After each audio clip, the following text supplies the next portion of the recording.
Estamos em pleno Setembro Amarelo, né, Cris? Isso mesmo, PC. E o papel dos psicólogos organizacionais. Difícil falar, né? Organizacionais na manutenção da saúde mental dos colaboradores.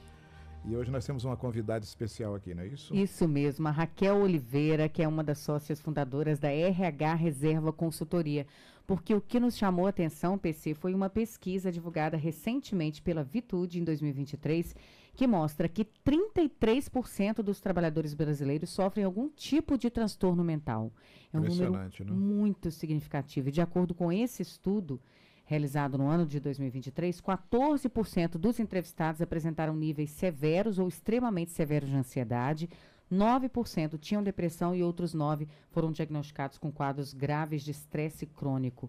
Essas situações, elas podem e precisam ser identificadas e enfrentadas o quanto antes. E para isso a gente vai bater um papo com a Raquel, que também é psicóloga organizacional. Raquel, bem-vinda, bom dia. Bom dia, muito obrigada pelo convite. Ainda mais para falar sobre uma pauta tão importante e tão presente aí na vida de todos nós, né? Raquel, antes de a gente começar a conversar sobre as questões que nós vamos levantar para você, mas desses números que a Cris leu aqui são assustadores. São. Isso é uma realidade mesmo no Brasil, especialmente? É uma realidade forte no Brasil.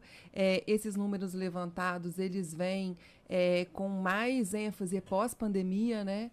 Porque nós chegamos na pandemia já todos desconstruídos e confusos, e aí a pandemia realçou não só a evidência dos números, mas também a necessidade do cuidado com a saúde mental.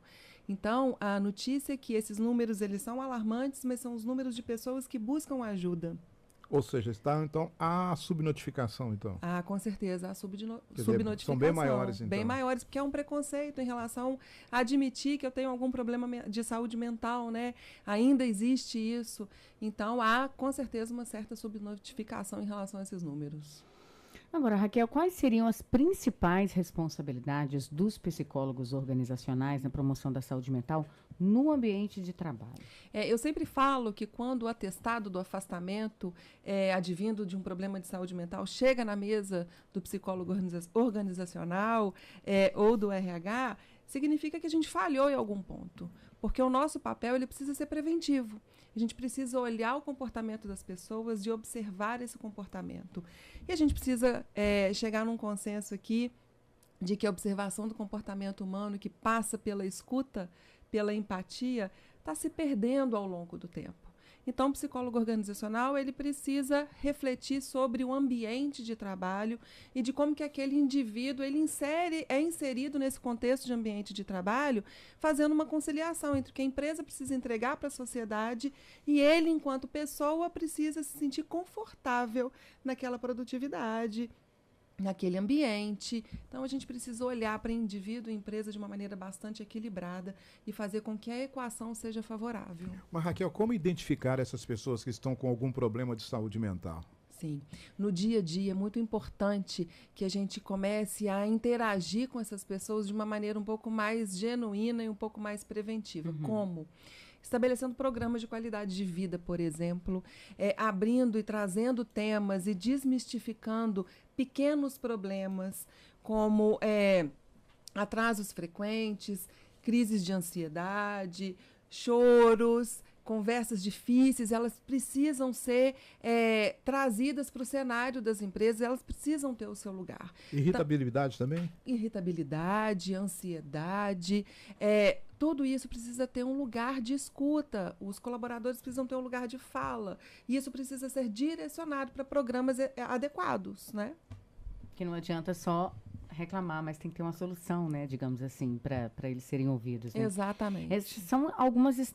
Hoje, de que forma você vê as estratégias que são implementadas aí dentro das empresas? Existe... Porque varia de empresa para empresa, né? São várias as estratégias, mas da sua experiência, o que você pode citar? Eu acho que as estratégias mais completas são estratégias de programas robustos de qualidade de vida, que eles são sugeridos pelo psicólogo ou pelo RH, né, em conjunto, onde a gente olha para o indivíduo de uma maneira múltipla.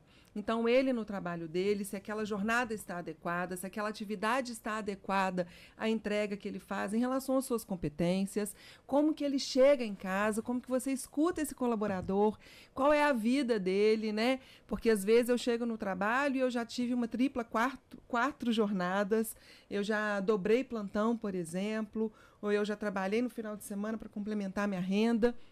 Então, partindo do pressuposto de que eu, enquanto empresa, me preocupo com aquele indivíduo, eu consigo adotar programas de qualidade de vida preventivos. E ele não é só sozinho, não é isolado. O gerente, o gestor precisa entrar, o dono da empresa precisa acreditar que isso vai trazer benefícios para a empresa. É importante inserir nutricionista, psicólogos e outras atividades e outras áreas de conhecimento para ajudar a bolar um programa para que aquele colaborador ele possa se sentir parte daquela empresa.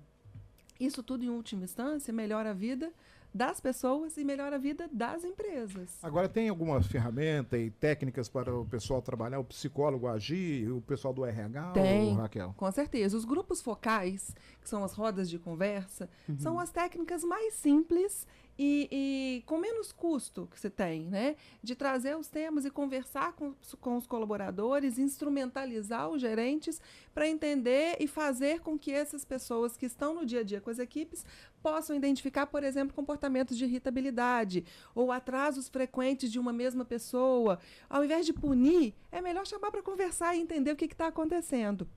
O simples, ele é inteligente nesse ponto. E, obviamente, existem programas mais robustos, onde você consegue investir de uma maneira um pouco mais intensa em programas de qualidade de vida e saúde mental, sempre atrelado, pensando em qualidade de vida ampla. A gente passa muito tempo no trabalho. Então, entender como que esse ambiente ele vai ser agradável e favorável para o indivíduo é muito importante. E as empresas que elas se atentam a isso, elas competitivamente saem na frente.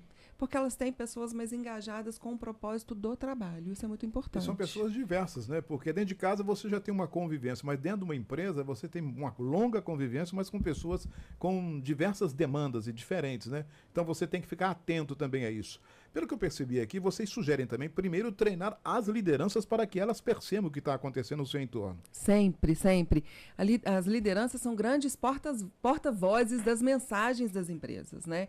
Então, elas precisam ser capacitadas para que elas tenham sensibilidade de escuta e de percepção do comportamento. Porque, às vezes, o que eu estou achando que é, com muitas aspas, corpo mole de um colaborador, ele está ali trazendo um sintoma para o trabalho de algo que ele está vivendo que é muito maior. Então, se eu consigo observar lá na causa raiz do problema, quando ele está começando a surgir, consequentemente, eu vou conseguir trazer soluções que são mais rápidas e mais eficazes.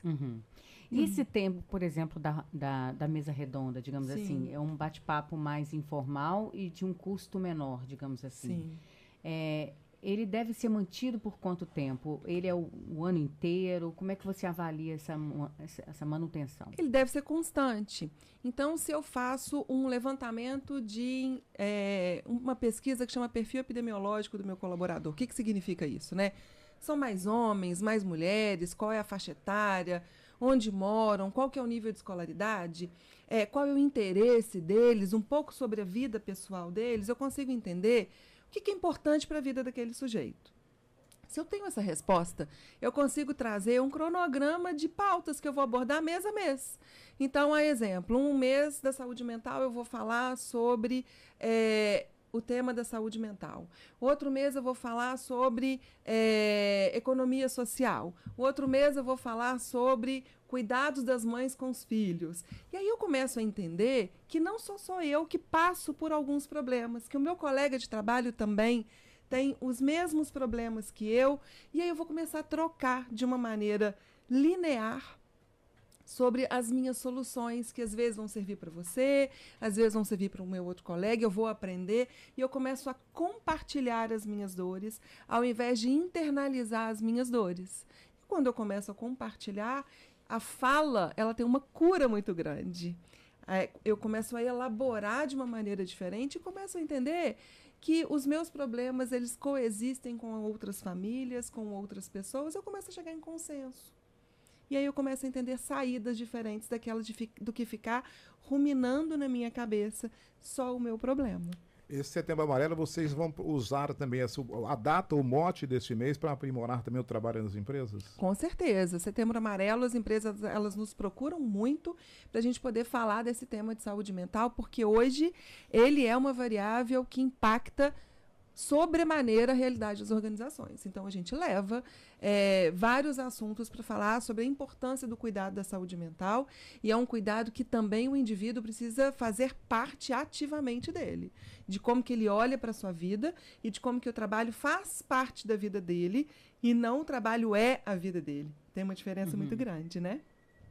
Perfeito. Isso aí. Raquel Oliveira, uma das sócias fundadoras da RH Reserva, batendo um papo com a gente super importante no mês do Setembro Amarelo, né? A campanha de combate aí a manter todo mundo na saúde mental num nível muito bom. Obrigada pela sua participação com a gente, Raquel. Muito obrigada. Foi um prazer enorme estar aqui com vocês. Nós é que agradecemos, Raquel.